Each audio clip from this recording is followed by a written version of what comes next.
Yep. Inside, I want to kill myself. We are on an 0-7 run over the last 2 days. After tonight was just complete bullshit. So that's how I'm going to start off this show. Horrible Sunday, 1-5. I don't even know what to tell you about that. I just don't want to do this anymore. I have never seen anything like this, man. With the slump continuing, 2 straight losses, not a good day at all. 0-4. I just have not had a good season, man. What can this slump that I'm on? The slump continues. I've reached a new peak, actually. I'm gonna burn my Bruins hat, man. I don't know what is going on with the Bruins. March 8th, is that what it is? I don't even know. It's March 9th, I think. Who even knows, man? I don't know what day it is anymore. I don't even know what day it is anymore, man. Back with you after the worst day that I could possibly have. Back with you, as I always am.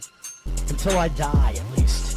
0-2 yesterday, and yesterday did not go well for me. 0-5. The worst month that I've ever had in my 18 years doing this. I don't know what to even tell you about this anymore. What the slump yesterday is. The slump discontinues. The slump continues. Somebody fucking kill me, please. I don't even know what I should do at this point other than potentially end it all.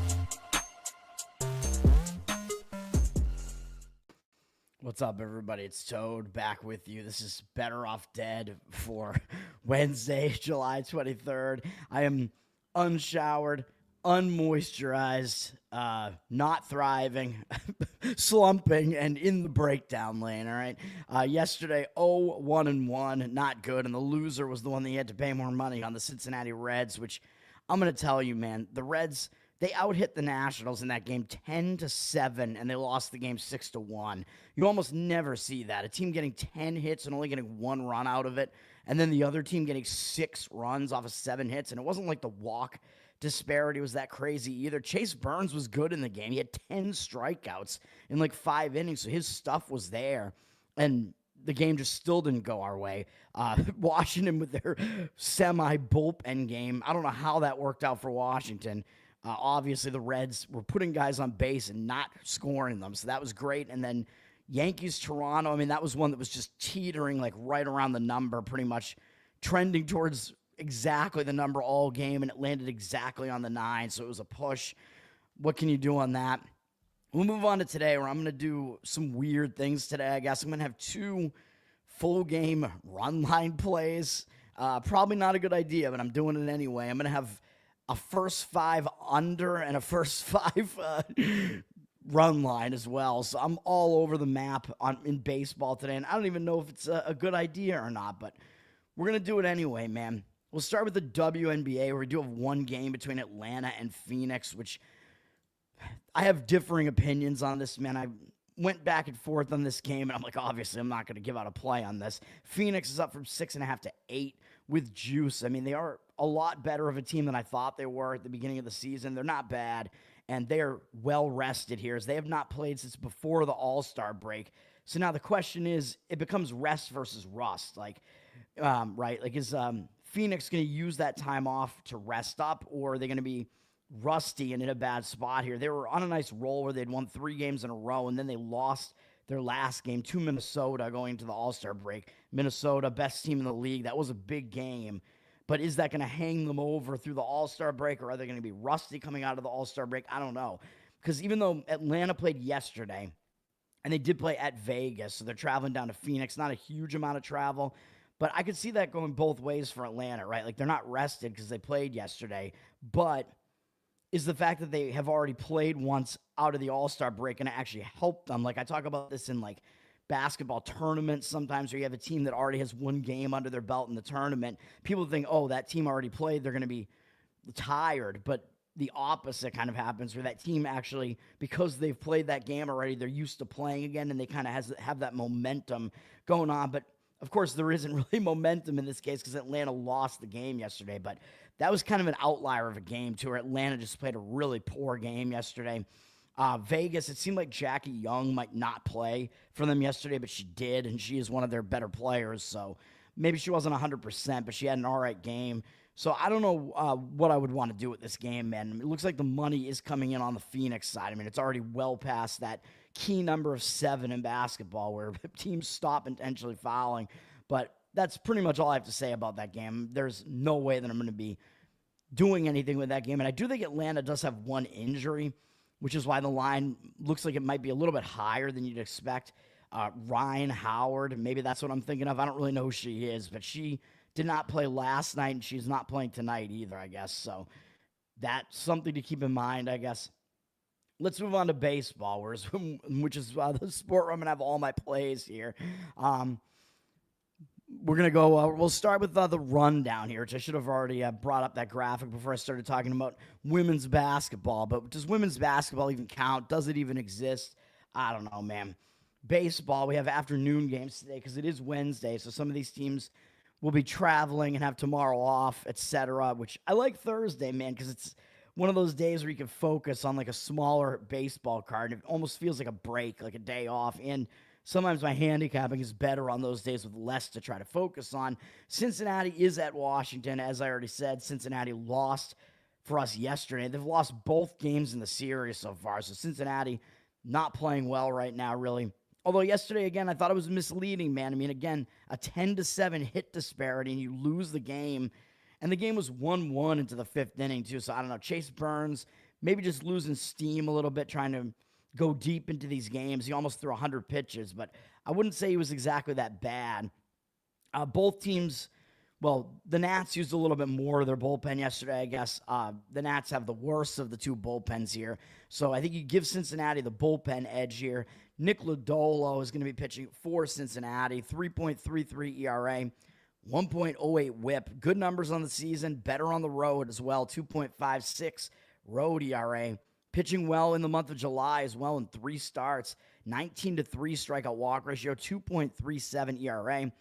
He actually has allowed 3 or fewer earned runs in every start going all the way back through June 18th, and 2 or fewer in all of them except one 3-run outing at Philadelphia.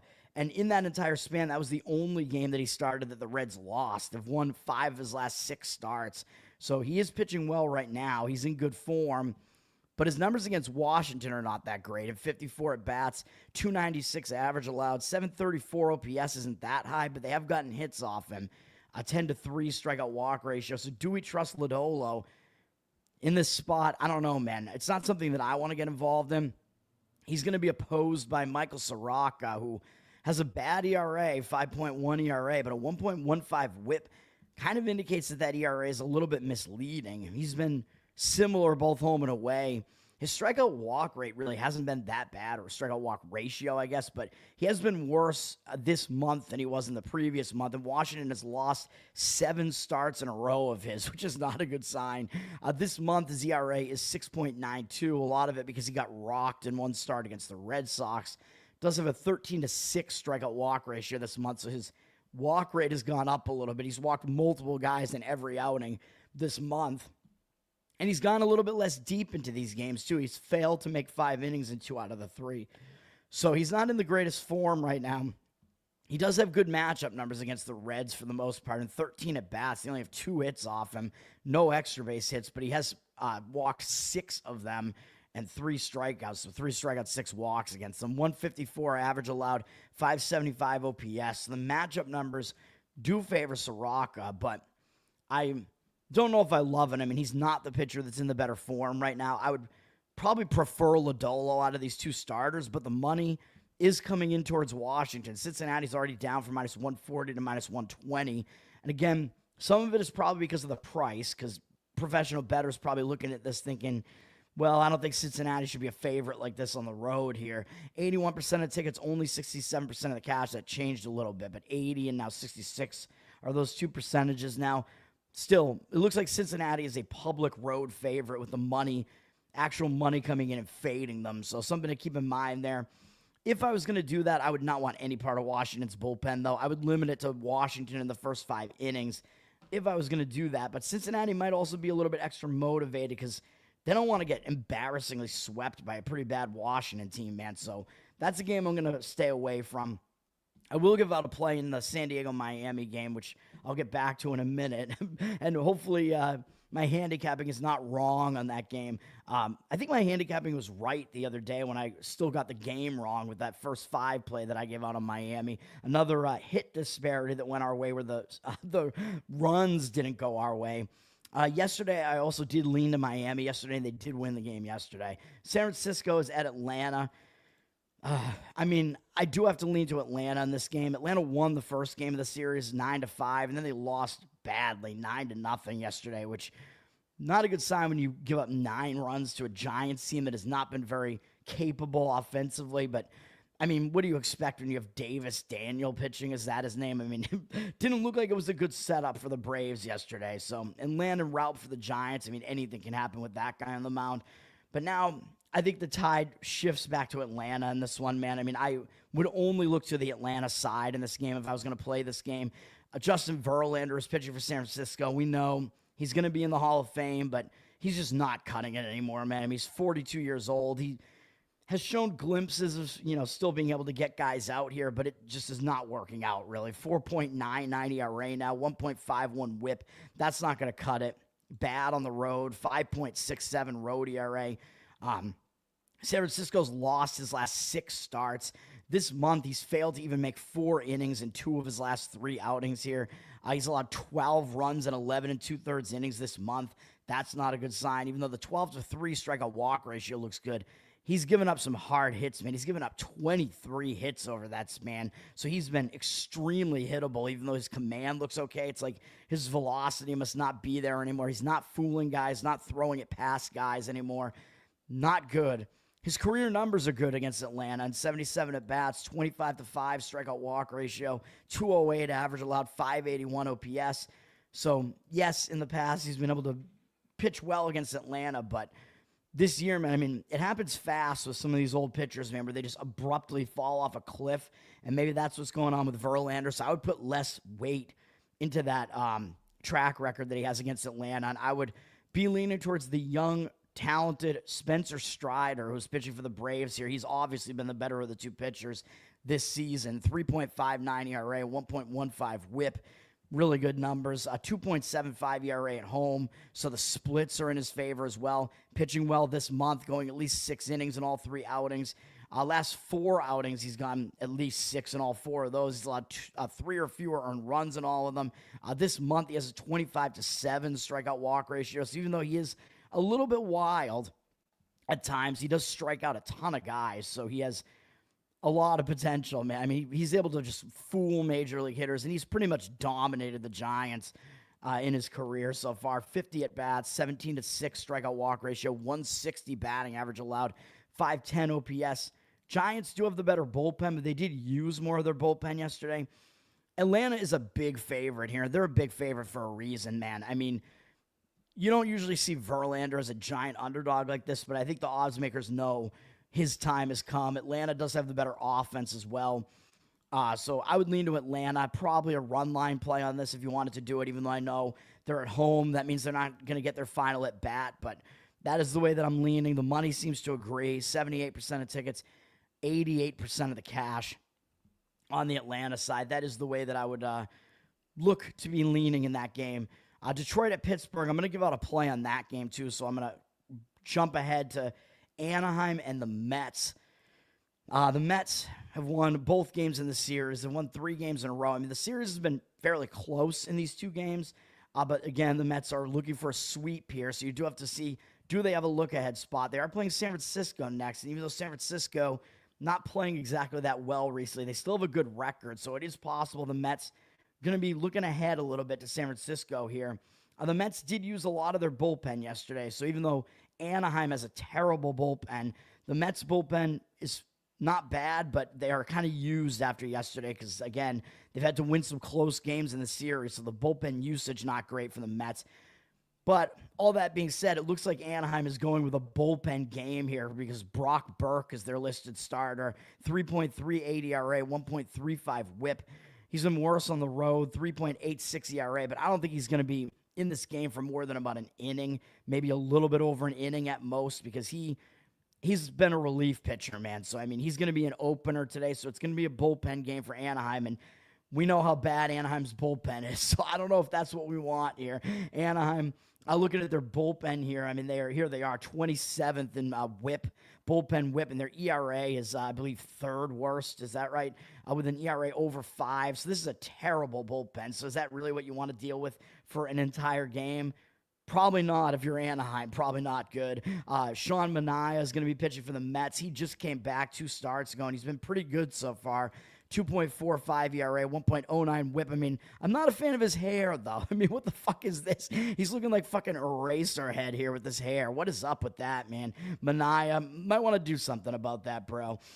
He's been good both home and away, but again, it's only 2 starts so far where they're still kind of ramping him up, man. He hasn't got a full starter's workload yet. He's gone 4 or fewer innings in both outings so far. The Mets lost both of them, but it wasn't his fault. He had a 13-2 strikeout walk ratio on 7 1/3 innings, which is pretty good. Very high strikeout rate so far from Manaea, so it does look like his stuff is there. It's just a matter of how deep is he going to go into this game? We don't really know. And his numbers against Anaheim are actually not that good. In 56 at-bats, 13-7 strikeout walk ratio. Mike Trout has done a lot of damage, though. 3 of the 4 home runs Anaheim has against him are Mike Trout. 9 for 21. Also has 4 walks off him. But overall, he's allowed a 321 average to Anaheim. 986 OPS. So I don't know if we could totally trust Manaea either, even though he does look good.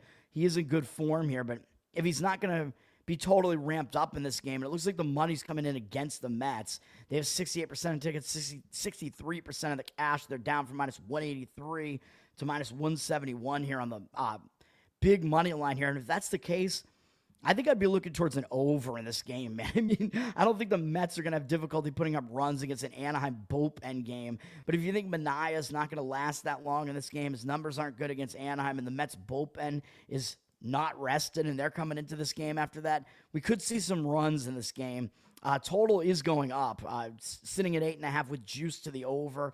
It's headed towards 9, it looks like here. 88% of tickets, 97% of the cash on the over. Public will be on the over in a game like this if they're playing it, but they're obviously they're not always wrong, and it's probably not like an extremely heavy public play as far as the number of bets are concerned. So I'd be looking to an over in this game, or even maybe the Mets just team total over to just, get to Anaheim's bad bullpen and bullpen game there.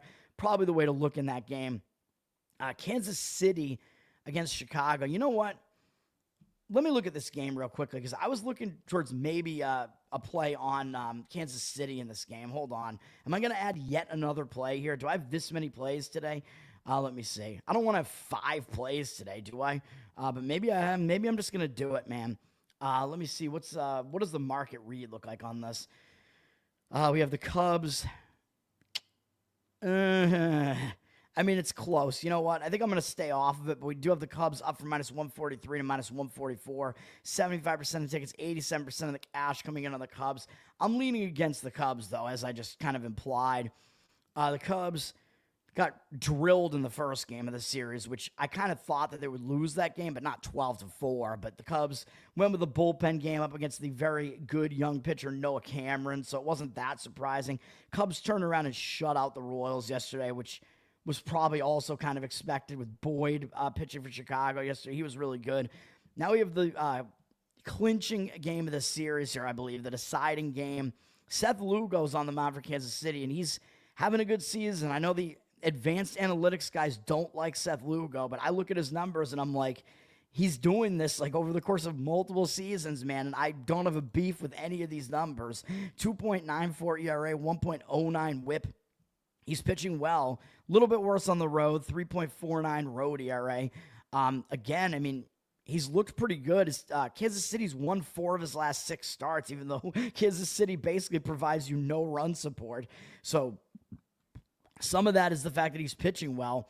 Over his last, how many starts is this? Going all the way back through the beginning of June, he's allowed more than 200 runs only once, which was his last outing. And I think he just wasn't ready to start that game, but he still went 6 innings, 5 strikeouts, no walks. He just gave up 5 runs to Miami. I think he got a little bit unlucky as well, giving up 2 home runs. The home run ball has been an issue this month. He's given up 5 home runs this month. It's been kind of an issue throughout the season as well, so that's kind of the one issue with Lugo, but he keeps runners off the base pass, man. He has a 17-3 strikeout walk ratio this month, so his command is there. So think Lugo, I mean, he's still pitching pretty well, man, so I don't mind Lugo at all, and his numbers are good against the Cubs, even though they're a good offense. 63 career at-bats against them, a 238 average allowed, 654 OPS, 11-3 strikeout walk ratio, so I'm kind of liking Lugo here, man, and you know me, if you watch my show, I don't really believe in Colin Ray at all. His ERA is good for the Cubs, 3.8, 1.28 whip, not awful, but I still don't really trust him. He's slightly worse at home, 3.92 ERA. And yes, I know he hasn't been giving up a whole lot of runs, and the Cubs have won, 7 of his last 8 starts the Cubs have won. His command was decent in June, but coming into July, even though he's allowed 1 run apiece in 3 outings, he's gotten at least 5 innings in all 3 starts. That's good, but his walk rate has not been good. He has a 14-8 strikeout walk ratio this month, so even though he hasn't allowed a lot of hits, he's putting a lot of guys on base via the free pass, so I still don't really trust Ray. Even though he's not giving up that many runs in these recent starts, I still don't believe in him, man. I'm sorry. Even though the Royals do suck offensively, they've been okay against Ray. In 44 at-bats, he does have a 10-1 strikeout walk ratio, which is good. Royals have a 250 average against him, which isn't that good, but they do have a 721 OPS. Perez and India do at least have a home run off him, and Witt has hit him pretty well as well. Pasquantino, some of those guys have hit him all right. So overall, both bullpens, I think, are in similar rest shape as well, by the way, and both bullpens are decent, so I think the bullpen situation is a little bit of a wash. Obviously, Chicago, the Cubs have the way better offense, obviously. There's no question about that. You're looking at basically one of the best offenses against one of the worst, so one of the biggest offensive disparities you'll see, but I would lean to Kansas City, man, as the underdog in that one. It's not going to quite make my card, but that is a lean for me, and that's one that is close to making my card. That one and the Braves, I do like those. Zach, what's up, man? Talking about your Royals. Yeah, the Royals can't hit, obviously. Rich Hill, I mean, pretty impressive, man, for a 45-year-old doing that against a really good Cubs offense. I did not expect him to go 5 innings. I mean, he wasn't terrific, but again, for a guy who's that old, I mean, that is pretty impressive. I mean, you want me to talk about Rich Hill? I like Rich Hill, man. I mean, he was on the Red Sox for a while. I always kind of liked him. Yeah, he went 5 innings. He allowed 3 runs, but only 1 of them was earned. He only had 1 strikeout and 2 walks, which isn't that impressive, really. I mean, he's not striking guys out anymore, but that's not exactly his thing anyway, though. So still pretty impressive that he did that and threw 90 pitches, man, as a 45-year-old. I thought he was going to throw like 50 pitches in the game, man. I thought he was going to go like maybe 3 innings. So it was crazy to see him do that. So congratulations to Rich Hill, man. Oldest player in Major League Baseball who's active right now. And one crazy stat is that, I saw a few crazy stats. One is that Rich Hill is closer in age to Kansas City's manager than he is to any of his teammates. His manager is 7 years older than him, and I think there's a 9-year gap between him and Seth Lugo, who's the oldest Kansas City Royal player besides him. And Lugo's pitching today, so the 2 old men are pitching. And then another crazy stat is that Rich Hill, there's a potential that maybe he winds up having to pitch against Didier Fuentes, who's the young starter on the Atlanta Braves. He's the youngest starter in Major League Baseball, I believe, right now. Rich Hill began his Major League career. He made his Major League debut, I believe, 2 days before Didier Fuentes was born. So Rich Hill has been in the majors since before Didier Fuentes was born. It's crazy, man. I mean, there's a similar stat. You could say the same thing about Ovechkin against Connor Bedard, man, where they got in a fight this year. Ovechkin in hockey, he was in the NHL before Bedard was born as well. So it's all this crazy stuff, man. It's more likely to happen in hockey, though. I think because you get super young guys coming up in hockey sometimes, and guys play for forever in hockey, which is crazy. It's a man's sport, man. As physical as it is, these guys play well into their 40s in hockey more often than I think they do in other sports. Although you do see pitchers do that for whatever reason in baseball, even though you'd think their arm would get totally blown out at that point. But sometimes it's guys like Rich Hill. It's guys like Rich Hill, though, who don't like throw that hard really throughout their career. So, you know. St. Louis at Colorado, and what the hell do we want to do with this game?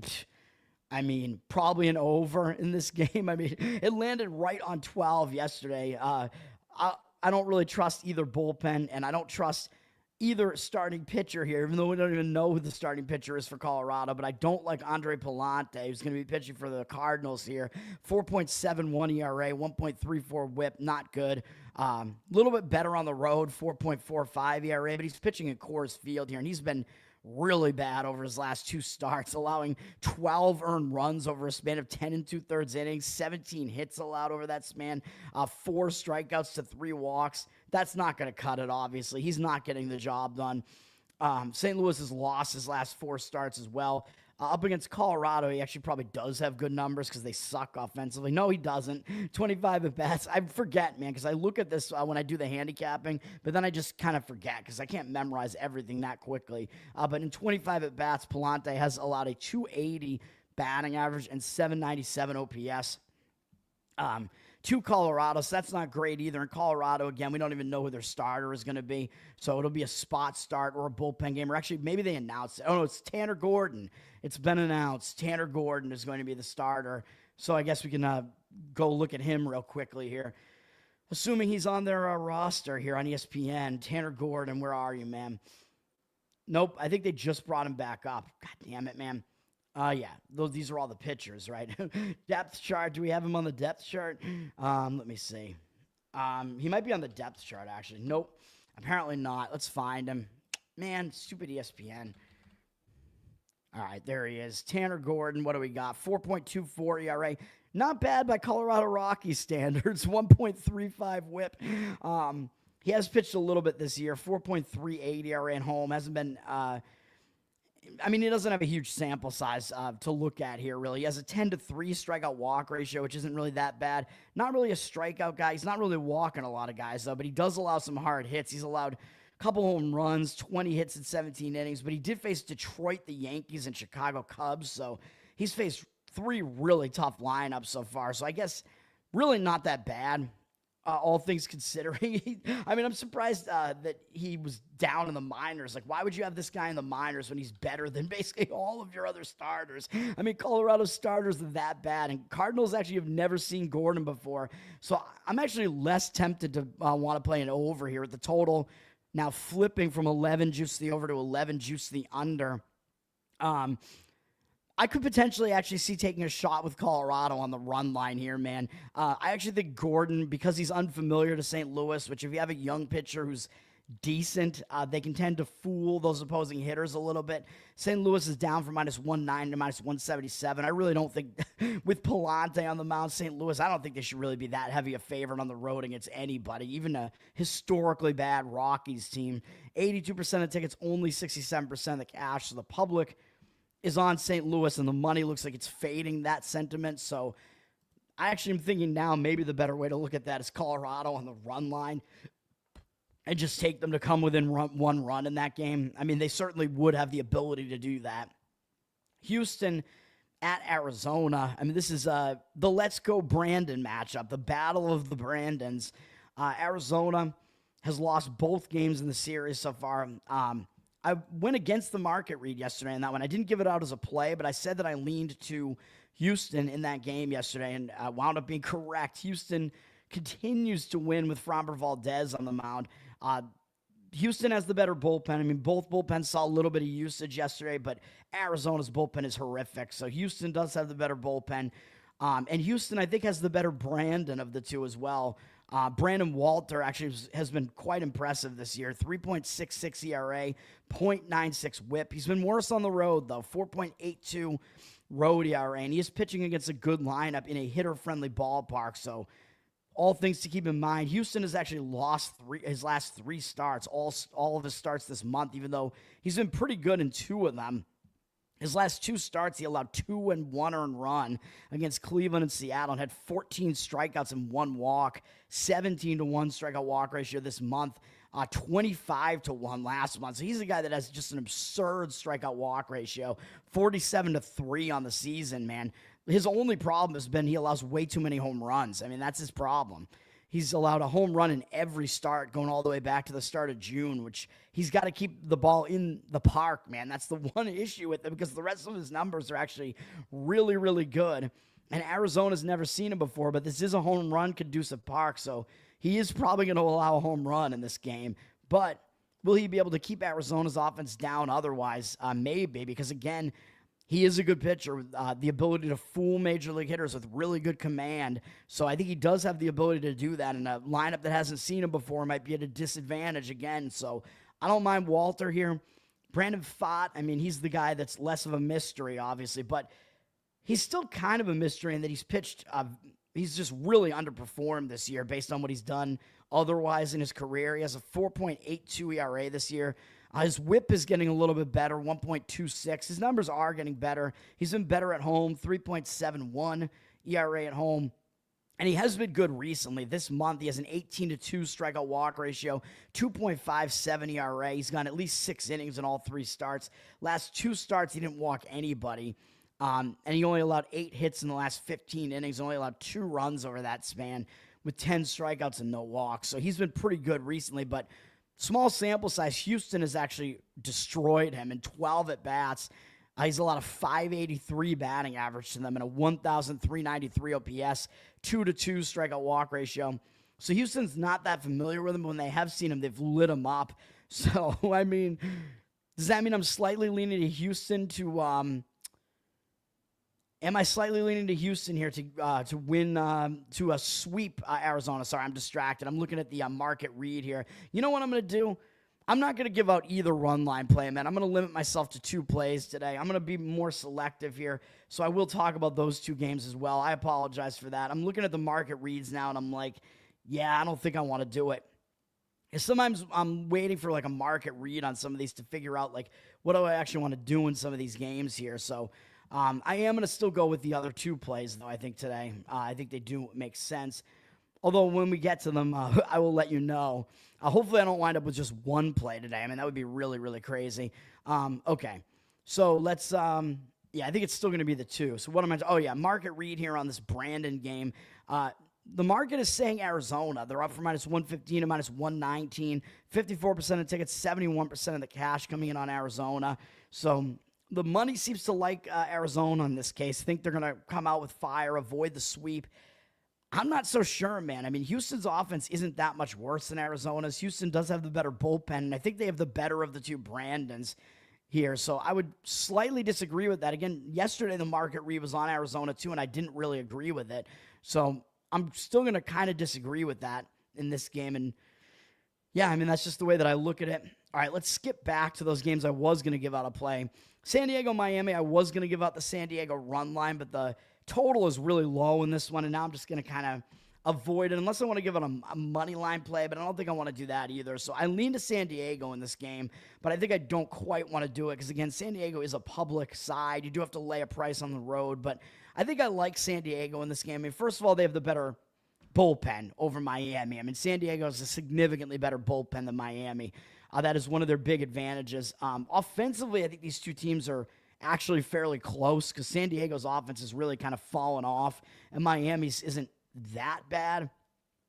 So I would still give San Diego, even though I think their hitting stats are actually really bad. Like, if you look at their numbers here, San Diego's 23rd in OPS, so that's not a great sign. And Miami's actually 18th, so Miami actually has a better OPS and a better batting average. So the stats say Miami actually has a better offense across their entire team, which is crazy to think about because I think talent-wise, I think you have to give the offensive edge slightly to San Diego, but I still like San Diego, and I still think they have the starting pitching edge with Dylan Cease, even though he's been not as good at all this year. He was way better last year. Last year, he was really good.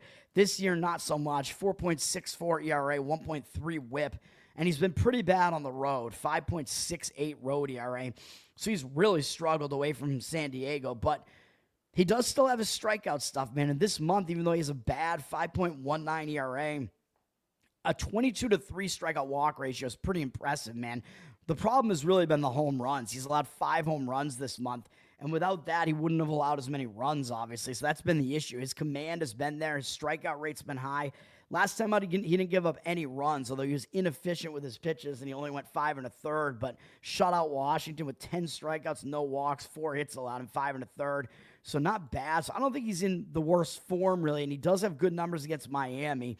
Small sample size, but 18 at bats, 5-1 strikeout walk ratio, 0 extra base hits allowed, 167 average, and 377 OPS. So Cease has ceased the Miami bats from hitting, at least. And he's up against Sandy Alcantara, who he's been one of the guys mentioned as a trade target for the Red Sox, and I just don't know why they would do that, man. I mean, his days of being a Cy Young candidate are completely gone. He's had multiple injuries, multiple surgeries, and he's shown no signs of being able to get his stuff back, even though it looks like his velocity isn't down that much at this point, but he's just not fooling hitters. These hitters can hit fastballs, man, so velocity isn't the only thing, even though it is one thing that you want to look at, because you do want a guy that has velocity that's good enough to blow a fastball by an opposing hitter, throwing up and in and whatever. But major league hitters, they can definitely hit the fastball, and they concentrate on that more now. So you do need to have good off-speed stuff. His stuff just hasn't been working, man. His numbers are terrible. 7.14 ERA, 1.49 whip. He has been better at home at least, but still 5.37 ERA. Doesn't inspire much confidence. This month, he has a 7.94 ERA. He's allowed 4 or more earned runs in 4 straight starts. A 10-5 strikeout walk ratio this month. Again, that's not going to cut it. That's not getting the job done, man. He's allowing a lot of hits. He's just way too hittable. I don't see what there is to really like about Alcantara for the Red Sox trade purposes or for this game, for that matter. And he might have that trade. The trade rumors might be in his head too, man. So it might be a little bit of a distraction where they're talking about him potentially getting traded. But then again, it might actually make him want to pitch better because he's thinking, oh, well, if a team wants to target me in a trade, like I want to get out of Miami because they're not going anywhere this year. So maybe I should pitch better and impress, these other teams. Like I want to play for a contender, you know what I mean? That type of thing. So I could see that going both ways as far as his mental state. But the reason I like San Diego here, I mean, his numbers are just really bad against San Diego in 68 career at bats, 10-8 strikeout walk ratio. That's not good. 338 average allowed. Not good. 858 OPS. Not good. So San Diego has hit him really well. Machado, 7 for 12 off him. Bogarts, 5 for 11 with a home run. Hey, why can't the Red Sox get somebody like Bogarts, man? I mean, come on. So anyway, yeah, San Diego, they're hitters. If you want some player props, I mean, you could maybe look towards those two guys. But I do not like Miami in this game, man. But the market read looks like it's Well, now it looks like it's on it again. Should I still do this? Let's look at what the best way to play this is. Maybe I'll give out an early play. I'm all over the place with my mental state right now. I apologize, man, but I do like San Diego in this game for the most part. Let me look. I'm looking at Action Network here real quick because I want to see what the lines are on this. This is me handicapping in real time, man. I have to pay minus 150 to get them on the we'll play them on the run line. You know what? Fuck it. Let's go San Diego run line here on this one. That'll be a play for me. It'll be San Diego minus 1.5 at plus 115, I think is what you can get on this. So I apologize. I'm typing it in. There it is. Fuck it. Let's do it. On the money, looks like it's coming in that way. 78% of tickets, 89% of the cash. They're up from minus 138 to minus 143. So I'll give you an early play on the show on that one.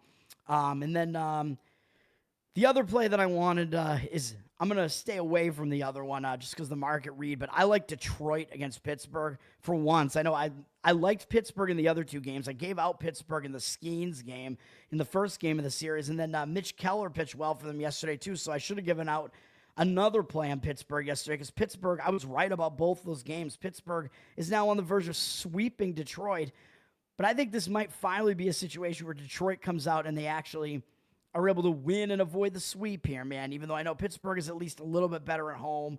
Detroit is not as good on the road, but Detroit is still the better of these two teams. They have the better bullpen and the better offense, I would say. Or actually, Pittsburgh, maybe not, actually. Pittsburgh, I did mention, had a slightly better bullpen than Detroit coming into this series. Although I think it is close. I think Detroit has more talent in their bullpen. But Detroit certainly has a way better offense than Pittsburgh. But you do have to lay a favorite price if you like Detroit. Although I do indeed like Detroit in this game. Let's break it down here real quick. So again, I do think Detroit is going to come motivated here to try to avoid the sweep here against Pittsburgh.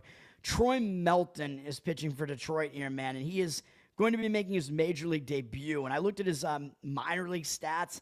this year. I think he's mostly been in AAA this year, and he has an ERA in the 2s.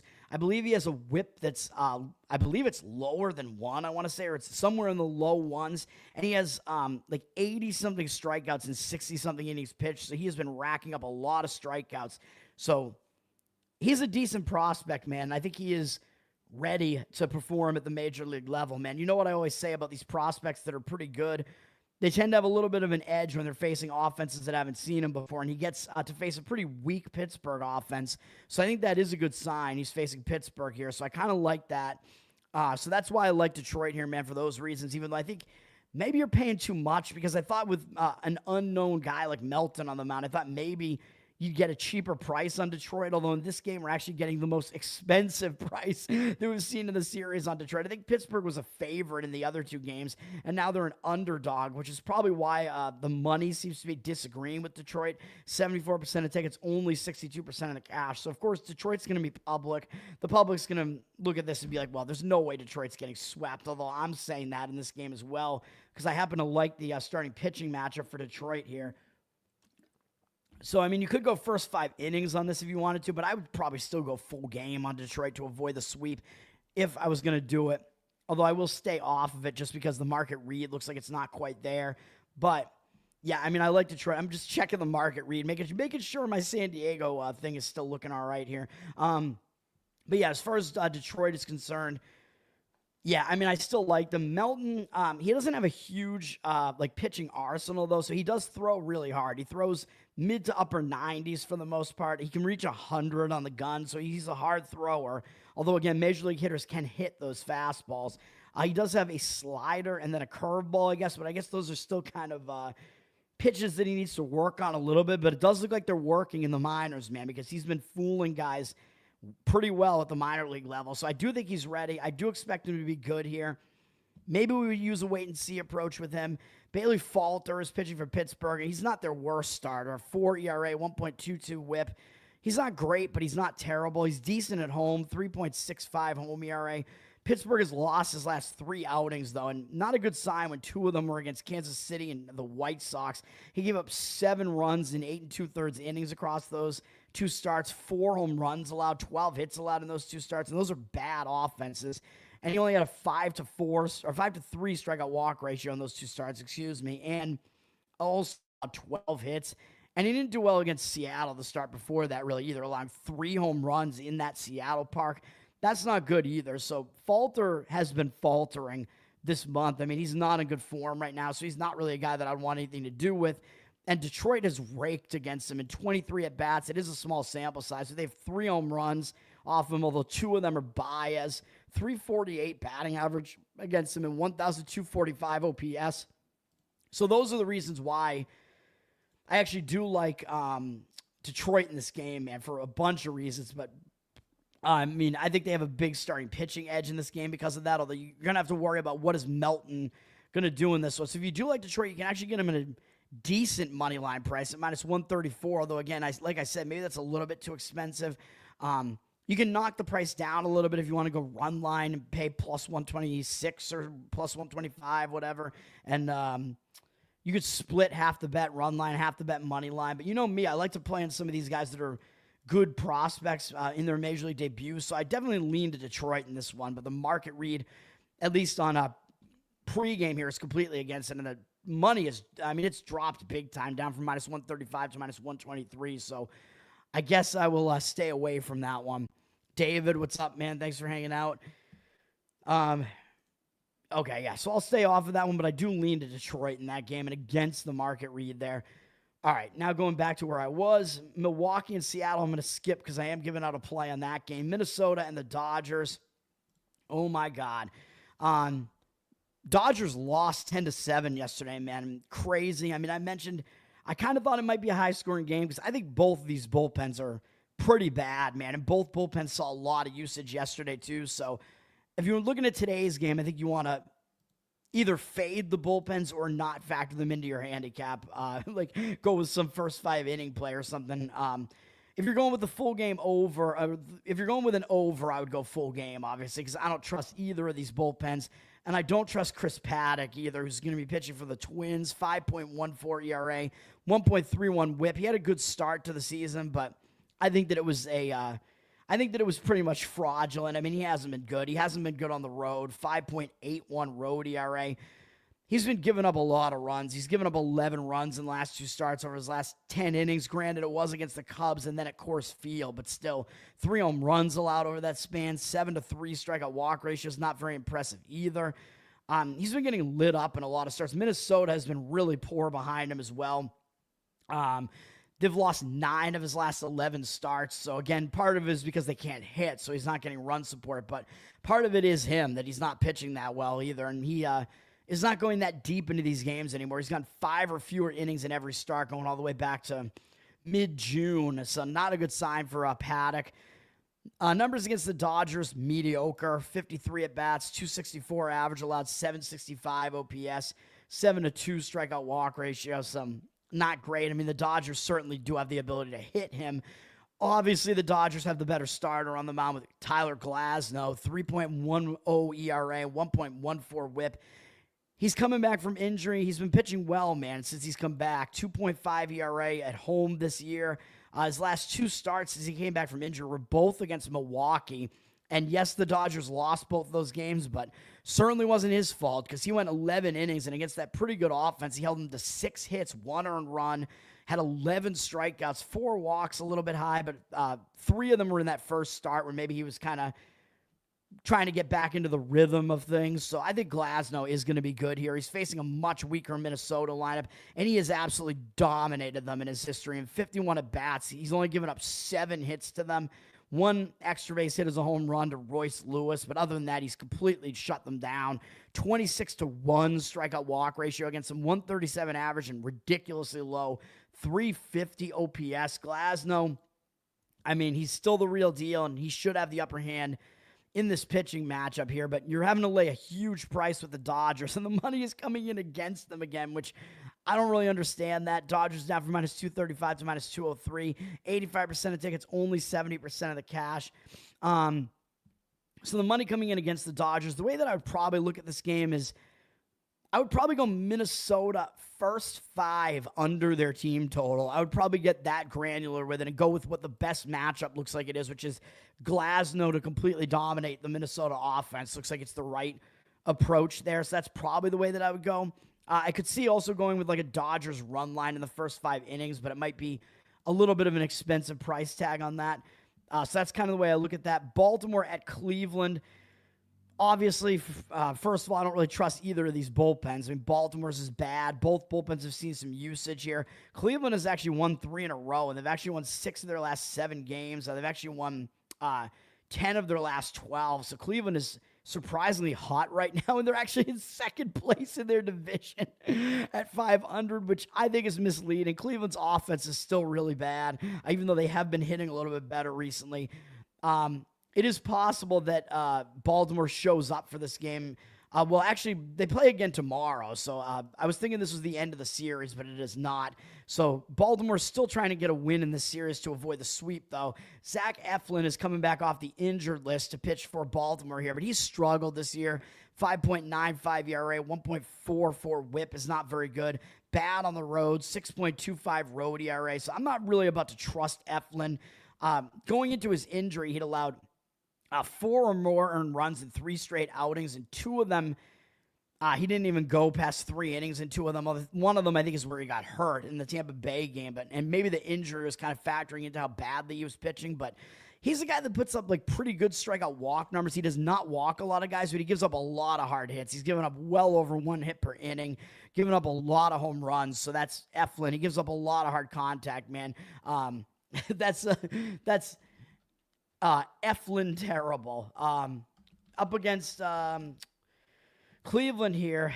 His numbers against Cleveland. Whoops, I just clicked myself off of it. Up against Cleveland, he doesn't have good numbers either. In 26 at-bats, it is a small sample size, but 308 average, allowed 973 OPS. That's not great either, so not liking how this looks for Eflin here. He's going up against Slade Ciccone, who's pitching pretty decently for Cleveland. 3.84 ERA, 1.23 WHIP. He's been really bad at home, though. 5.4 ERA at home, although it's still a fairly small sample size. But maybe he's starting to fall out of form a little bit. I mean, he gave up 6 runs last time out against the A's, but he did do it over 8 1/3 innings. So Cleveland just let him go, and they just let him roll in that game. He's thrown around 100 pitches in 3 straight outings now, so they are really just letting him go at it, man. So they're unleashing him, which is a decent sign, and he was pitching pretty well in the prior starts. He does still have a 16-4 strikeout walk ratio this month, which isn't too bad. So maybe you give him a little bit of a pass on that A's start there. He's pitching all right. Baltimore hasn't seen that much of him, but in 8 at-bats, they are 4 for 8 off him with a Mullins home run, 500 average, 1,500 OPS. So Ciccone hasn't done particularly well against Baltimore in a limited sample size. And because I don't trust either bullpen, I think you're probably looking at an over in this game. The total's reasonable at 8.5. 67% of tickets, 77% of the cash coming in on the over. I would agree with the over, and I wouldn't really disagree with Cleveland either because I think Ciccone is preferable to Eflin. Leaving Cleveland's bullpen in, I mean, I still think they're probably the better bullpen, even though they might be a little bit unrested. They probably still have the bullpen edge over Baltimore as well. So I could see the argument for Cleveland as well, which is seemingly where the money is coming. They're out for -115 and -125. Plus, they are hot right now, and baseball is streaky. 69% of the tickets, 70% of the cash coming in on Cleveland. Although, you know me, I'm a contrarian, so I have to counter that with me saying, well, I don't want to play on the hot team necessarily because the hot team, you're going to have to be paying more for that hot team. My Boston Red Sox at Philadelphia, trying to avoid the sweep against Philadelphia. This is the ESPN night game. Red Sox have had a tough go of it, man. I mean, they had to face Wheeler and Sanchez, so they had to face Philadelphia's 2 best starters. Maybe they get a little bit of a reprieve against Luzardo, who hasn't been as good.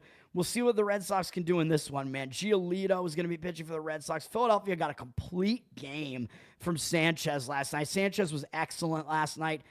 Sanchez is turning into an elite pitcher, man, so I mean, there's nothing else to really say about that. He should have been on the All-Star team. So Philadelphia was right about that. They weren't right about Suarez, but they were right about Sanchez. Red Sox didn't use a ton of their bullpen yesterday either, though, because they were losing. So the bullpen scenario isn't really terrible for either team, even though I know Philadelphia's bullpen isn't really that good. But both bullpens probably have their better relievers available here. After last night's game, Giolito has actually started pitching fairly well for the Red Sox after a really rough start to this season. He's got a 3.59 ERA, 1.24 whip. Actually been better on the road, 2.55 ERA. His worst starts have basically all been at Fenway. He's coming off getting tagged for 4 runs against the Cubs, but that was a tough assignment, a road game against a good offense, but so is this. This is a road game against a good offense. But prior to that, he had not allowed more than 2 earned runs in any start going all the way back to early June. He'd actually allowed 1 or fewer in 5 of those 6 starts. So he was pitching quite well for the Red Sox, and they'd won all but one of those starts as well.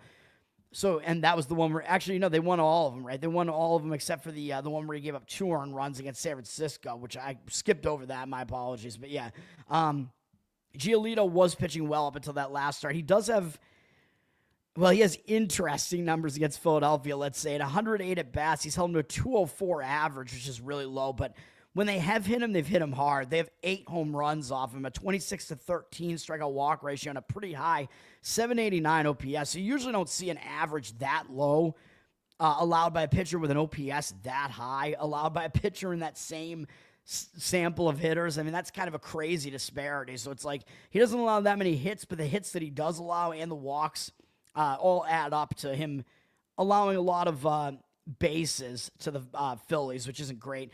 Luzardo, as I mentioned, is pitching for Philly. He's really dropped off after a hot start to the season. 4.29 ERA. Now 1.43 whip is really bad. At home, he's been worse. 4.8 ERA. So the Red Sox do at least have the advantage in the splits. This month in 3 starts, he's failed to go 5 innings in 2 of those starts. He has a 5.93 ERA this month. Still a very high strikeout rate of 18, but a high walk rate as well of 6 in 13 2/3, in addition to allowing 16 hits. So he's been getting knocked around. He's been a little bit wild. He has not been pitching as well, man. So Luzardo is trailing off. He's been good against the Red Sox in a small sample. Well, actually, similar to Giolito, he has a good batting average, allowed 231, but a high OPS, 772, although this is in a smaller sample. of 26, so the home runs do more damage, and it's all from Bregman, who has both of the home runs he's allowed. He also has a 6-3 strikeout walk ratio against the Red Sox. So this is a stay away from me for sure. As far as, I might even slightly lean to the Red Sox, to be honest. Philly sitting at a minus 145 favorite. I mean, this is the cheapest price that you're getting on Philly in this series, but I think it's that cheap for a reason. 53% of tickets, 76% of the cash coming in on the Red Sox. Wouldn't necessarily disagree with it just because I do think Giolito is the pitcher that's in the better form, but we'll see what happens, man. And maybe you could leave the Red Sox bullpen in there as well. Red Sox offense is not quite as good on the road, though. Their offense is not bad, but it's definitely better at home than it is on the road. We have Yankees at Toronto, and unfortunately for me as a Red Sox fan, the Yankees finally broke Toronto's win streak against them and had to do it with a late run to beat Toronto in a close 5-4 final yesterday, which was a game where I had the under and it landed right on the number. Gave that out as a play on the show. Yankees in this game probably have the starting pitching edge in this game, but we'll dig into it in a second. I think a lot of bullpen usage has happened, though, in this series, man. So the bullpens are fairly taxed, I think, coming into this game, so I would not want to deal with the bullpens. Well, let me make sure of that. Sometimes I'm, misremembering things that I saw earlier today. Both bullpens, especially the Yankees. The Yankees used a lot of their bullpen yesterday. Toronto, not so much. So actually, Toronto probably has the bullpen advantage in this game, but I don't think they have the starting pitching advantage. Max Fried is pitching for the Yankees. Obviously, he is their ace. 2.43 ERA, 1.01 whip. He's been good. He's been pretty good both home and away. A little bit worse on the road, 2.58 road ERA. But he's actually been worse this month. He has a 6.43 ERA this month, including a start against Toronto, which was the only one of those starts where he went more than 5 innings. But he did allow 4 runs, 2 home runs, only had a 2-2 strikeout walk ratio in that game. So he wasn't really that good in that start. He has faced some tough offenses, Toronto, Mets, Cubs, but he's facing Toronto again here. Only has a 9-6 strikeout walk ratio this month, and he's allowed 3 or more earned runs in all 3 starts, and 15 hits in 14 innings, 10 earned runs allowed. He's definitely starting to fall off a little bit, which I said his numbers would not remain as elite as they were early in the season. He is still good, though, and he does still have good numbers against Toronto overall. In 76 at-bats, 11-3 strikeout walk ratio, 184 batting average allowed, and 465 OPS. So you have to kind of weigh matchup versus current form here. Like, which one do you think is going to win out here for Max Fried? I think he's probably going to pitch fairly well in this game, so that's kind of the way that I lean. And I prefer him over Chris Bassett, who I know he has pretty decent numbers this year, even though he's a 36-year-old who's kind of reinvented himself. Bassett is a weird pitcher who does rely on fooling hitters. He doesn't throw that hard, but he has basically 9 different pitches that he throws because he throws a fastball that he changes the movement on the fastball in a whole bunch of different ways, which keeps hitters off balance, even though it's not a really hard fastball, but that's the way that he pitches. 3.89 ERA obviously is good, but a 1.36 whip is not as good. So he does put runners on base, but he has also been good at home, 2.53 home ERA. And he is pitching well this month with a 1.89 ERA this month. Toronto's won 3 of his 4 starts this month, including one against the Yankees. And he has a 16-4 strikeout walk ratio this month. The one against the Yankees was the worst of those starts. And he had a shortened outing against the A's. So he's actually made 3 starts this month, and he made 1 relief appearance against the A's, which Toronto did that to keep him on schedule throughout the All-Star break, which is why I kind of liked that. And then he came out and he shut out San Francisco, although he did get hit around for 10 hits, but he kept them off the board. Starting against the Yankees, he had 9 strikeouts in 5 2/3, so he was fooling the Yankee hitters, although he did walk 3 and gave up 3 runs and 8 hits, so it wasn't all good for him in that start. And overall, the Yankees actually hit him well in 115 at-bats, 304 average allowed. They have 5 home runs off him. Grisham has 2 and is 4 for 14 off him. 304 average allowed, 893 OPS, and 36-14 strikeout walk ratio. So I do think Fried does have the upper hand over Bassett in the starting pitching matchup. The bullpens, I think, start to shift in the direction of Toronto, though. So I would say maybe Yankees' first 5 innings looking towards that direction might make sense and just avoid the Yankees' bullpen. They are up from minus 135 to minus 136, 62% of tickets, 68% of the cash on the Yankees. So the money is kind of coming in on the Yankees side as well there. White Sox at Tampa Bay. Tampa Bay got the win yesterday after losing the first game of the series. They barely won 4-3. And I think they used a lot of their bullpen. As Rasmussen, again, was limited and only went 4 innings. So I don't know what Tampa Bay is doing with Rasmussen or what the case is there. But I think Tampa Bay, their bullpen is at a rest disadvantage here at the very least. Jonathan Cannon will be pitching for the White Sox here. He's been mediocre, 4.18 ERA. Caleb, what's up, man? Thanks for hanging out. 4.18 ERA for Cannon, 1.38 whip is definitely a bit too high. He's been worse on the road as well, 4.53 ERA, and he's allowed 8 of the 12 home runs he's allowed on the road, although it's been in a lot more innings, but still, this is a home run-friendly ballpark here in Steinbrenner Field, so I don't know if we can trust Cannon in that respect, but he's actually been decent recently with the White Sox. Even though they're a shit team, the White Sox have won 4 starts in a row of his, although they were all against bad offenses. San Francisco, Colorado, Cleveland, Pittsburgh. Even though the Colorado one was at Coors Field, he went 5 innings or more in the last 3 of them, and over those last 4 starts, he didn't allow more than 2 earned runs in any of them, so he is at least keeping the opponent run totals down, but again, against bad offenses. 8-5 strikeout walk ratio this month isn't very impressive. He just doesn't strike guys out, though. Cannon, as I've said before, is not an appropriate name for him because he does not have a cannon for an arm. He does not throw hard. He relies on, location. But he's been getting the job done, nonetheless, over the recent starts. And Tampa is a little bit better offensively, but not that much. Tampa really hasn't seen much of him. They only have 5 at-bats off him. Only 2 of their batters have ever seen him before. They're 1 for 5 with a single, 2 strikeouts, no walks. So maybe Cannon will have a little bit of an extra edge there because Tampa has not seen him before. Andrew, what's up, man? That's right. Yeah, thanks for hanging out, man. Dude, single ladies, I like married women though, man, and they like me. I'm a home wrecker, probably. I don't know. We'll see, but I don't know. I like to talk to married women though. I mean, that's just. I mean, I'm not doing that necessarily intentionally. That's just they. I don't know, man. They like me for whatever reason. Taj Bradley pitching for Tampa here. He's been mentioned as a Red Sox trade target. I mean, I think he's at least better than Alcantara, but I still don't really like Bradley. He has okay numbers this year, 4.35 ERA, 1.24 whip. I think he has a higher ceiling at this point than Alcantara. I mean, Bradley's a younger guy who has much more room for improvement. He's been doing okay here. Caleb, yeah, that's right. My game, man, it's mostly, it's like DM game for the most part. Taj Bradley's been worse at home, though. I mean, again, it's a tough stadium to pitch in. He's allowed 8 of his 12 home runs that he's allowed in this stadium as well, and he has almost the same number of innings pitched both home and away, so that's more of an indicator there that he's not as good at home. 4.94 ERA at home.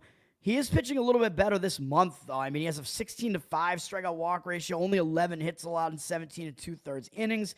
Did have a decent start against the Red Sox in the mix there at Fenway, which is fairly impressive to do. 2.04 ERA this month, so Bradley is actually pitching better this month, and the White Sox only have 5 at-bats against him. They only have 2 hitters who've ever seen him before, and they're 0 for 5 off him with 2 Ks, 1 walk. So, again, I guess take from all that what you will, but I can see the arguments in this game for an under, man, especially in the first 5 innings. I mean, I don't know that you want to bring the bullpens into this because the White Sox bullpen isn't good. Tampa's bullpen isn't rested. So I could see arguments for the first 5 inning under and just go with the starting pitching to do well. 70% of tickets, only 56% of the cash on the over. So it looks like some of the money might be agreeing with me. Tampa is a really heavy favorite and maybe shouldn't be. So I don't know. I would avoid looking at the side in this game, but I think the under first 5 innings might be the right way to look in that game. I thought that said swimming in spoon for a minute. I was like, swimming in a spoon? I'm not that small. Ukulele. Dude, the ukulele does help me out as far as that's concerned, even though it's a retarded fat guy instrument. All right, let's get to the actual plays here, the other 2 plays, because remember, I did spur of the moment. I gave out San Diego already, so you can go back and look at my analysis for that one. I already gave out San Diego, which I was going to give out at the end of the show. Then I was like, I don't want to actually play it, but now it looks like the market read is right for San Diego, and I still stayed off the Detroit game because it looks like the market read is not right on that one. So I am giving out San Diego run line there. I think it is a mismatch on that one, so we'll go with that. The other 2 plays I'm going to give out today are the first 5 inning under in the Brewers Seattle. Oh, actually, first, oh shit, I forgot. It's time for best bets, everybody. I'm sorry. Best bets. Oh, I keep forgetting everything. Anyway, yeah, Milwaukee, Seattle, under in the first 5 innings. I mean, this has been a pitcher-friendly series, man. I mean, it's a pitcher-friendly park. The game yesterday was 1-0. I mean, you can't get any more under than that game. But we're going to go first 5 innings this time because I want to leave the bullpens out of this because even though Milwaukee's bullpen has started pitching better, Mizorowski, I hope he didn't get hurt or anything. I don't know why he only went 3 2/3 innings yesterday. But the Brewers had to use more of their bullpen than I think they anticipated yesterday. They didn't use their best relievers. Seattle used their best relievers to finish off the games. They were winning the game. So I don't want either bullpen to come into this equation, man. Both bullpens are pretty taxed coming into this one. So we'll avoid the bullpens. We're going to go with the starting pitchers here. And I think this is where we actually start getting some value on unders in this. And again, first 5 innings, under 4. I mean, that's a decent number. I was thinking we were going to get under 3.5 here because the full game is 7.5.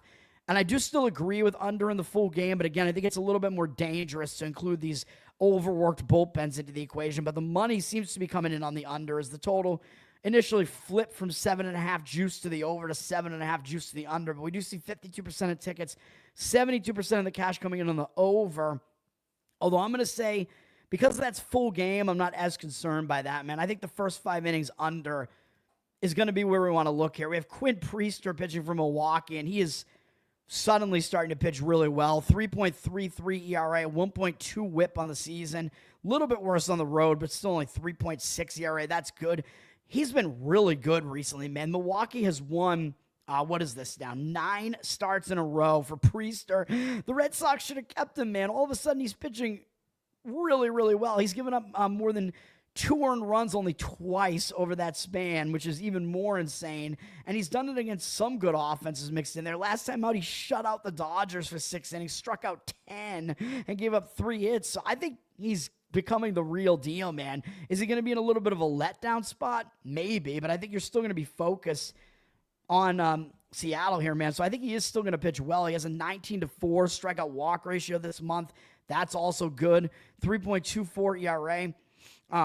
Man, I mean, he's just pitching really well. He had 1 bad start in the mix there against Minnesota, which is kind of inexplicable and a bad offense. But other than that, pitching really well, except for the 0 strikeout performance against Philly, but he still held them down. So Priester, I mean, this guy, yeah, he hasn't a lot more than 4 earned runs going all the way back to early May, and he's only done it twice all season. So Priester becoming really good, and the Mariners have never seen him before, so that's an upper edge or upper hand. That gives the upper hand to the pitcher. I never know what the phrase is there, man. I think Quinn Priester has the upper hand because of that as well, man, against Seattle, because they haven't seen him before. So I like Priester for that reason as well. So the hitters that haven't seen him before, they're a little bit unfamiliar with him. Luis Castillo, on the other hand, has been pitching pretty well as well for Seattle. 3.21 ERA, 1.21 whip. He's been really good at home. 2.06 ERA at home. Again, pitcher-friendly park. Seattle's been really good behind him, too. They've won 5 starts in a row of his. He's allowed 0 runs in 2 of the 3 starts this month. 21-4 strikeout walk ratio this month with a 1.45 ERA. So he's on fire right now as well. He's allowed more than 3 earned runs in only 2 starts going all the way back to early May. So he's on fire as well. He's pitching well, and his numbers against Milwaukee are good in a big 73 at-bat sample size. Yes, he has too many walks, 22 strikeouts and 12 walks, but it's almost all Yelich. He has 11 of the 12 walks and 9 strikeouts as well. So I think Castillo has just pitched around Yelich, man, in his career, and that's all there is to say about that. Yelich doesn't even hit him that well. 6 for 29, not good. So I'm not too concerned about the walk numbers, seeing how lopsided they are towards one hitter, but he's held Milwaukee to a 178 batting average over that fairly large sample size and 609 OPS. So I like it. I like it for Castillo. Under is going to be the play in that game in the first 5 innings, though, and you can get it at the under 4, which I think is a good number. And to finish it off, we're going back to the well with the A's here, man. I know maybe I should apologize in advance for this, but I'm going to fade Patrick Corbin, and the money, I mean, the market looks to be in complete agreement with this. Texas has already plummeted from -175 to -135.